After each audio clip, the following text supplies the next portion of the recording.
Hi students, welcome to lesson number 29, Green Revolution and Social Change.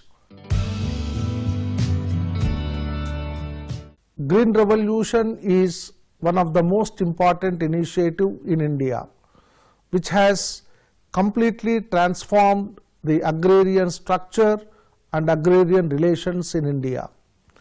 Green Revolution aimed at improving productivity in agriculture sector, food security and incomes of farmers. Green Revolution had tremendous impact on rural society and the agrarian structure in most of the regions. The Green Revolution of the 1960s and 1970s brought about significant changes in the areas where it took place. The Green Revolution strategy was driven by the use of high-yielding variety seeds, fertilizers, irrigation and mechanized farming. It was supported by strengthening of credit facility, electrification, infrastructure, etc. It was inspired by the success of cropping experiments in the Latin American countries like Mexico and Asian countries like Philippines.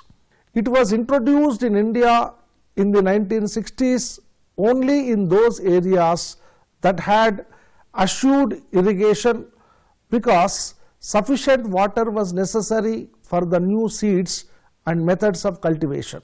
It was also targeted mainly at the wheat and rice growing areas.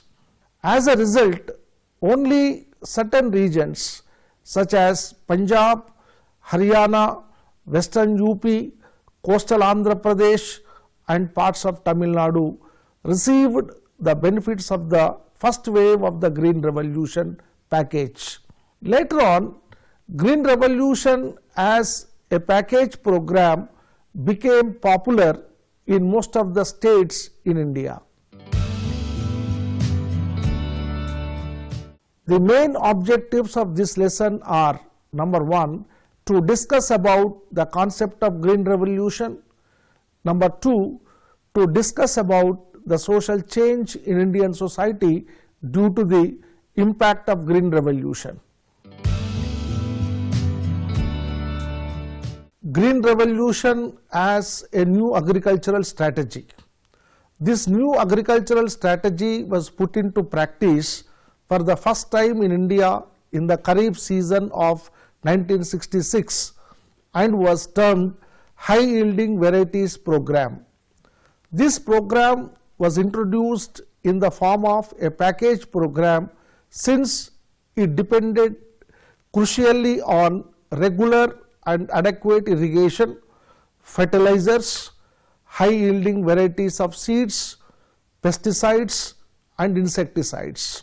Initially, it was implemented in a total area of 1.89 million hectares. On the eve of the fourth plan, the coverage was estimated to be 9.2 million hectares. In 1998-99, total area under high yielding varieties program was 78.4 million hectares. This was 62.6% of the total area under food grains. The period after 1966 saw substantial increase in food grains production, especially wheat production. High yielding varieties program depended for its success especially on the availability of proper irrigation facilities and various other inputs.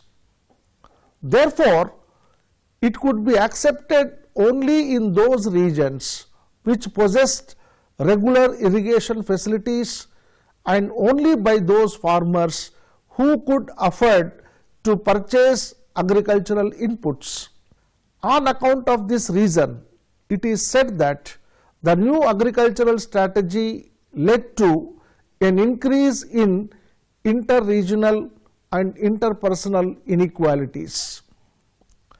As a result of new agricultural strategy, food grains output increased substantially from 81.0 million tons in the third plan to 202 million tons in the 10th plan. In 2018-19, it stood at 285.21 million tons. It is estimated that the food grains production for the year 2019-20 is around 291.95 million tons. High yielding varieties program was restricted to only 5 crops, namely wheat, rice, jowar, bajra and maize. Therefore, non-food grains were excluded from the ambit of the new strategy.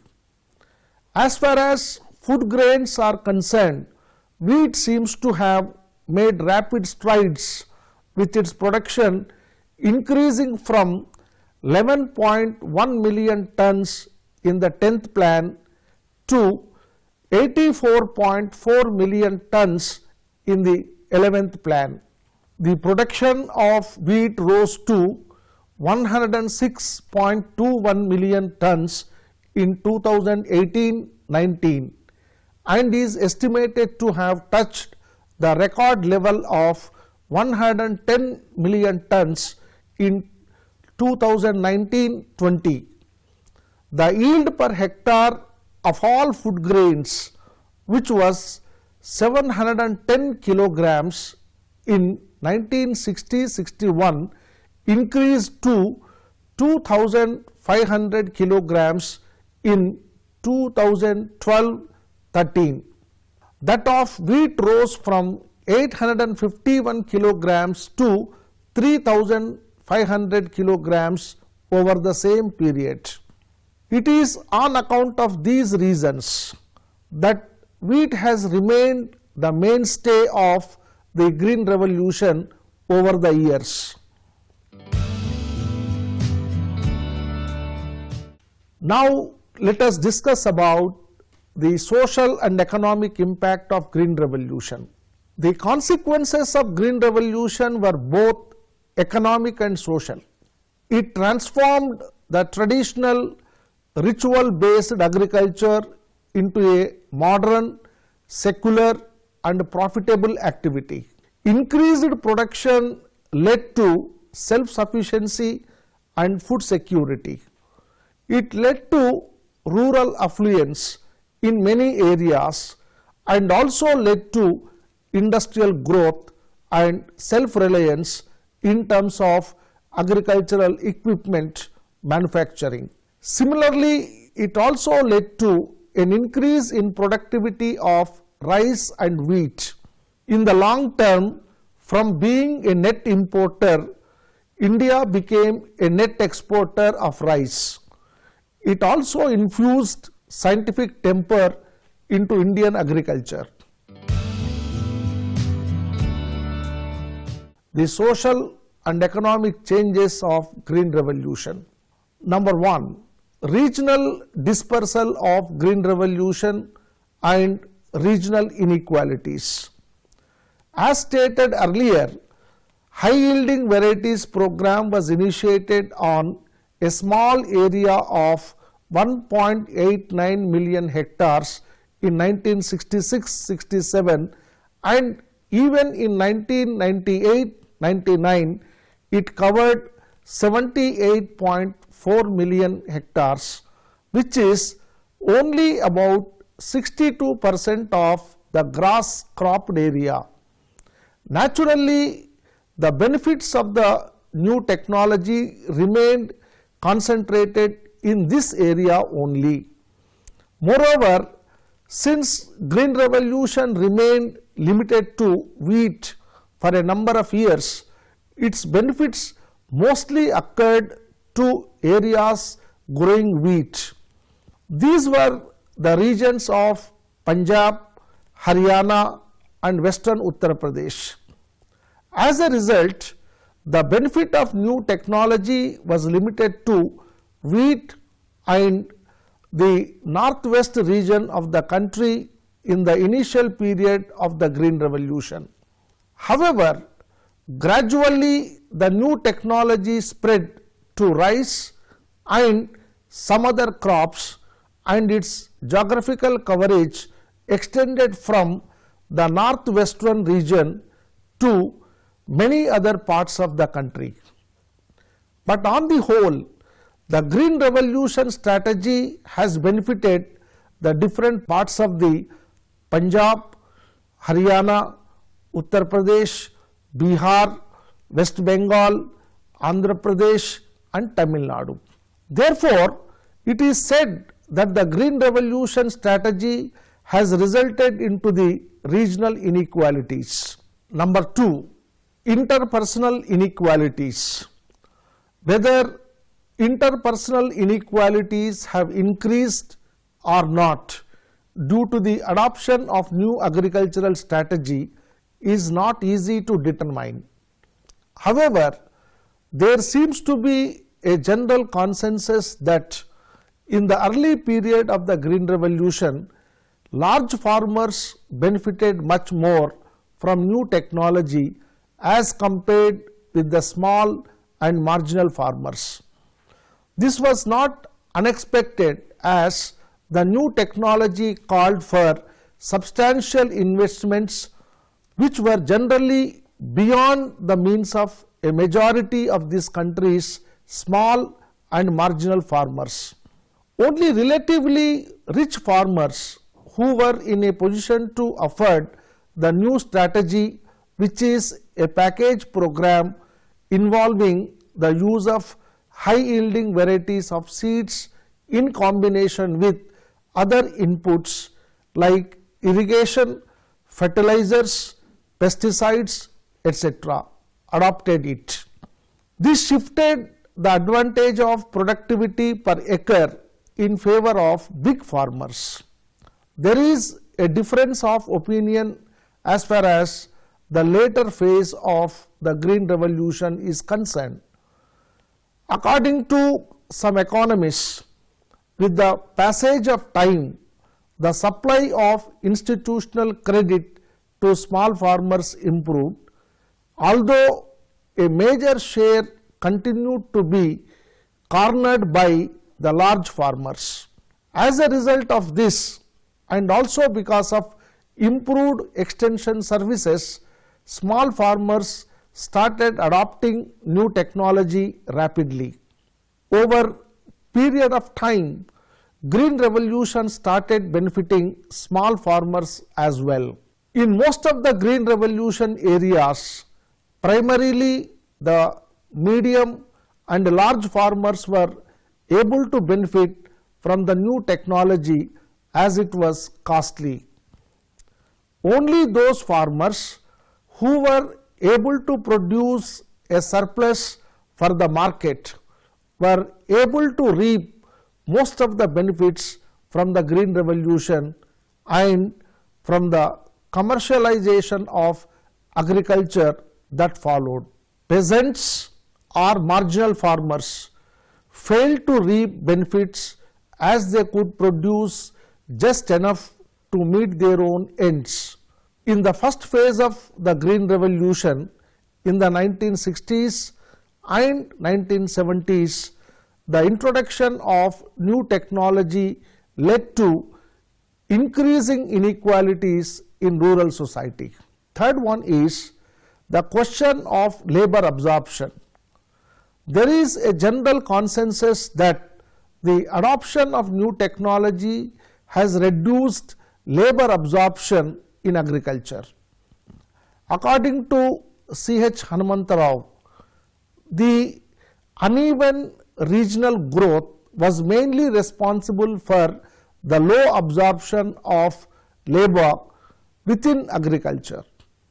In a large number of states, especially in those regions where there was abundant availability of labor, the growth of output was too slow to generate employment opportunities. In high growth regions, labor was not plentiful and wage rates were high. The sudden rise in the demand for labor in these areas induced mechanization and labor saving practices in general. This happened despite the use of migrant labor from the less developed regions for certain operations. Though Rao's argument might correct in certain instances, the fact of the matter is that the use of mechanization was prompted by considerations of profitability.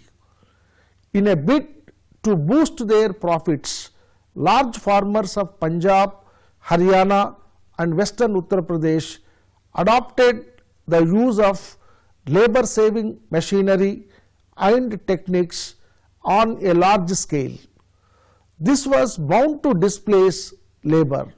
Then fourth point is displacement of tenant cultivators and rise in agricultural laborers. In many cases, it led to the displacement of tenant cultivators.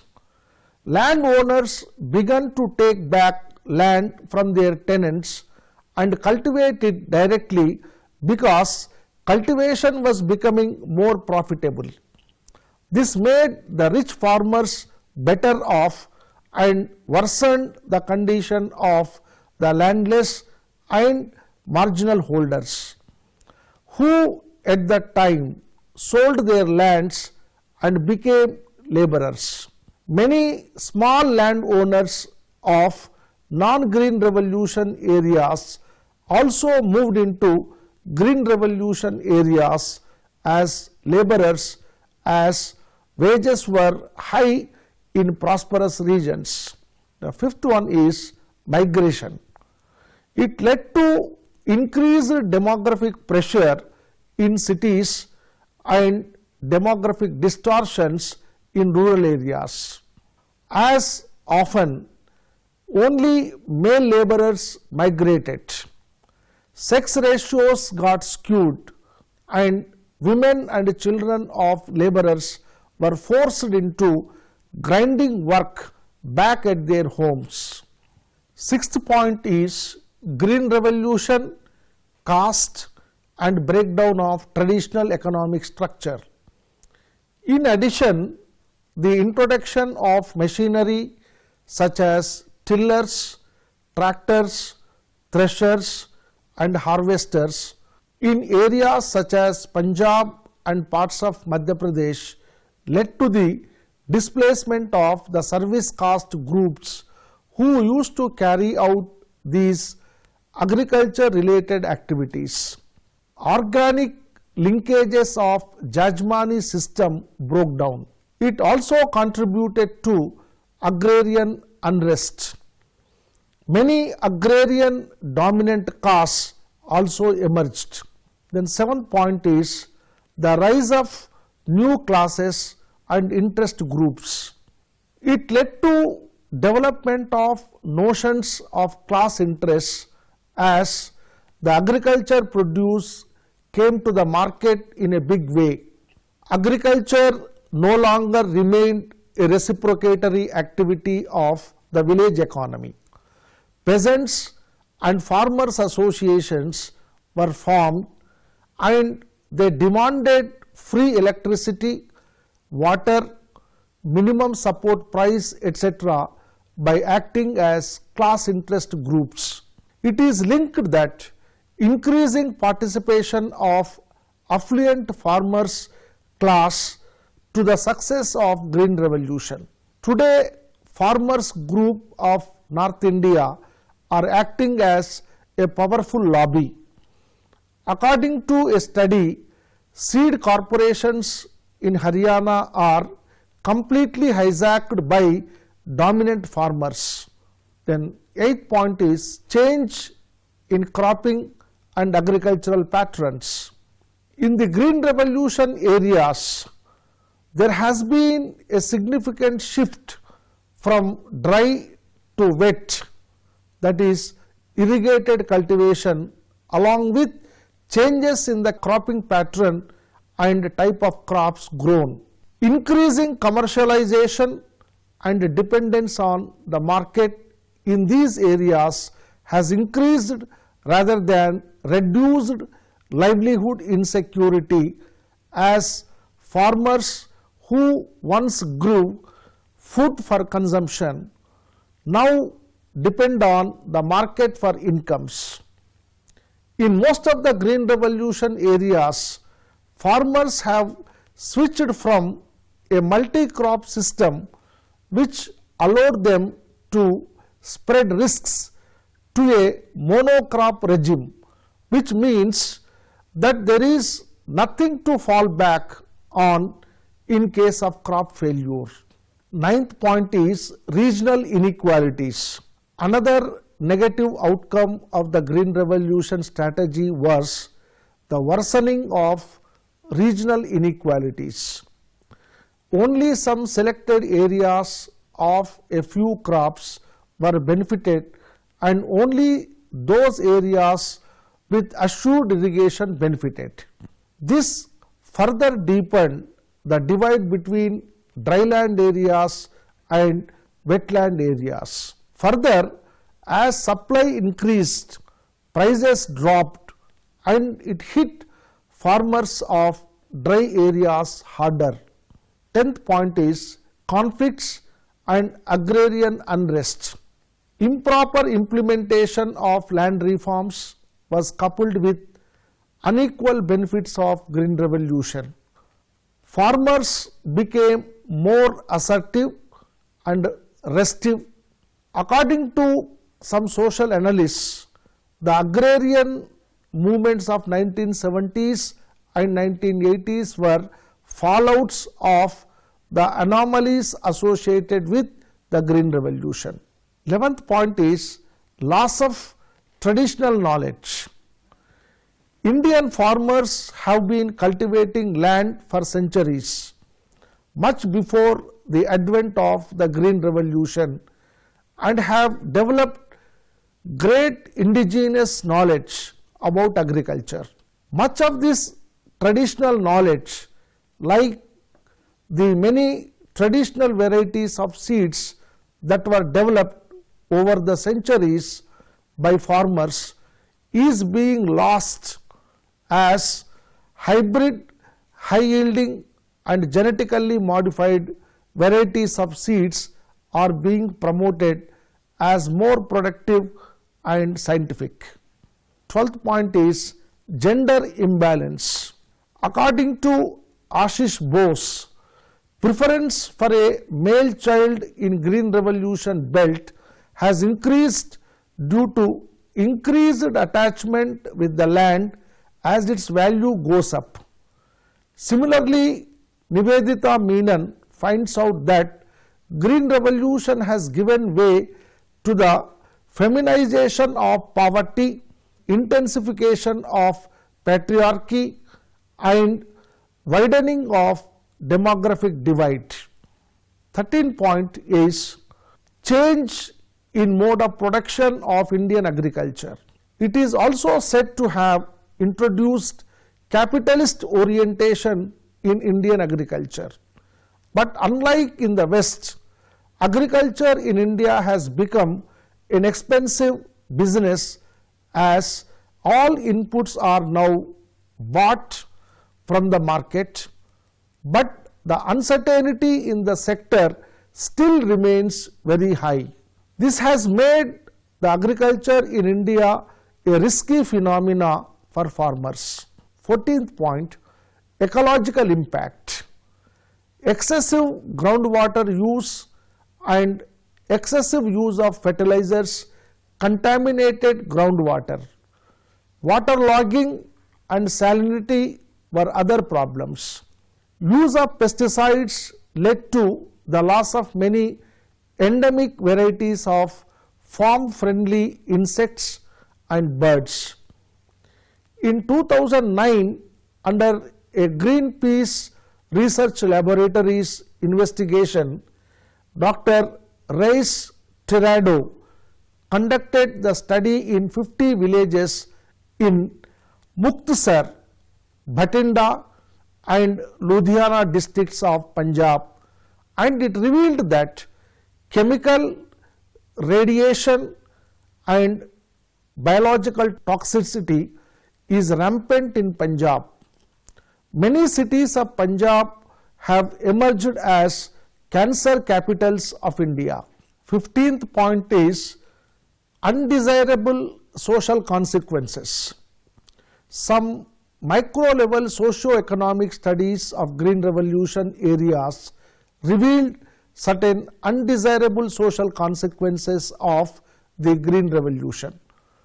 Many large farmers have evicted tenants as they now find it more profitable to cultivate land themselves. A large number of tenants and sharecroppers have lost their lands and have been forced to join the ranks of agricultural laborers.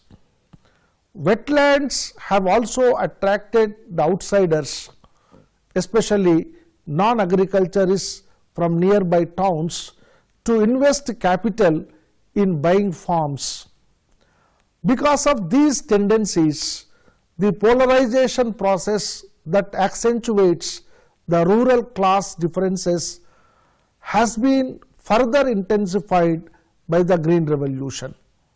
The health hazards of the new technology can also not be lost sight of.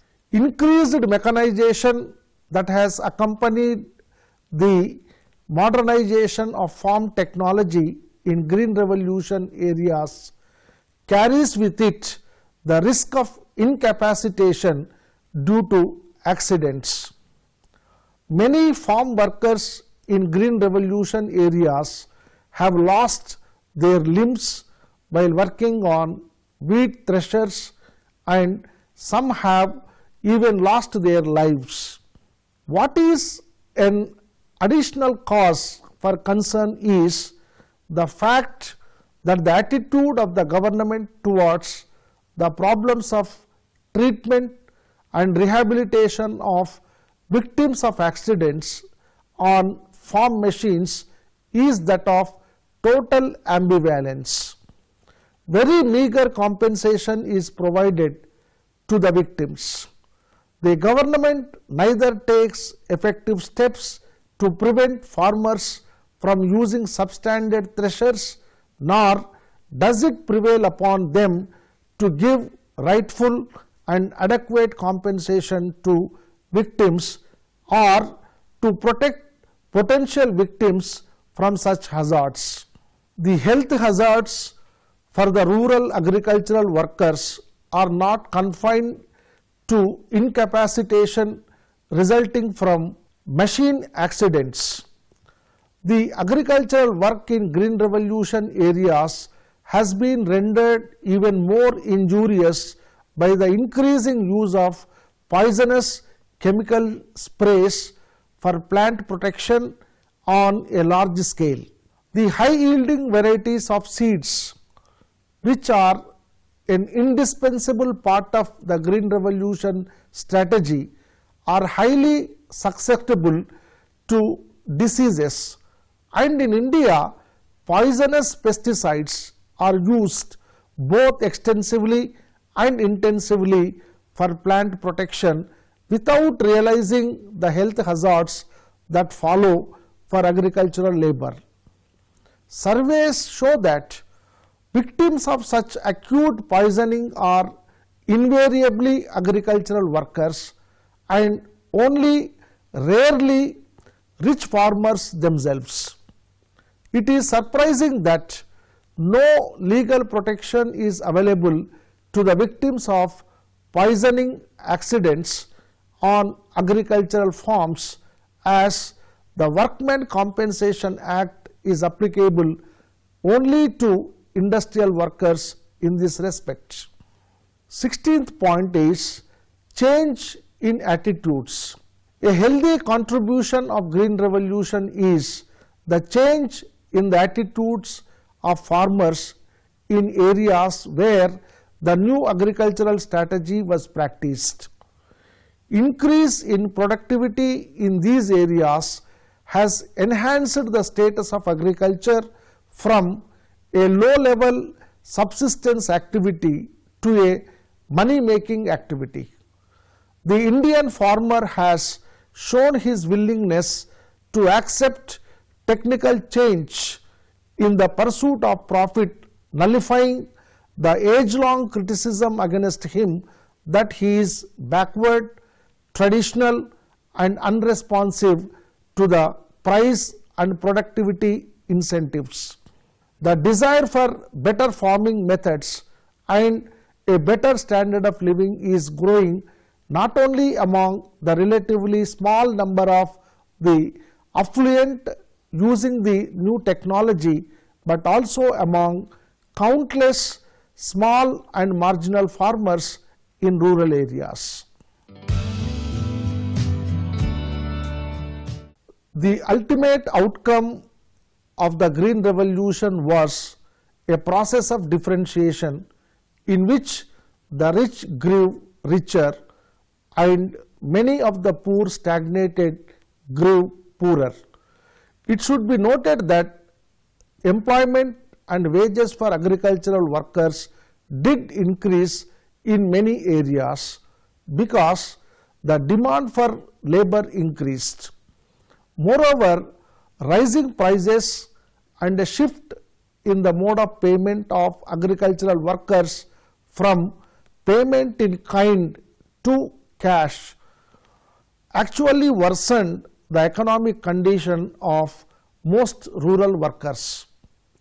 Vandana Shiva, in her article Seeds of Suicide in the Asian Age, also viewed the fact that the first Green Revolution initiated a process of second Green Revolution which was driven by multinational and private interests. It made agriculture a costly and unsustainable affair in developing country like India.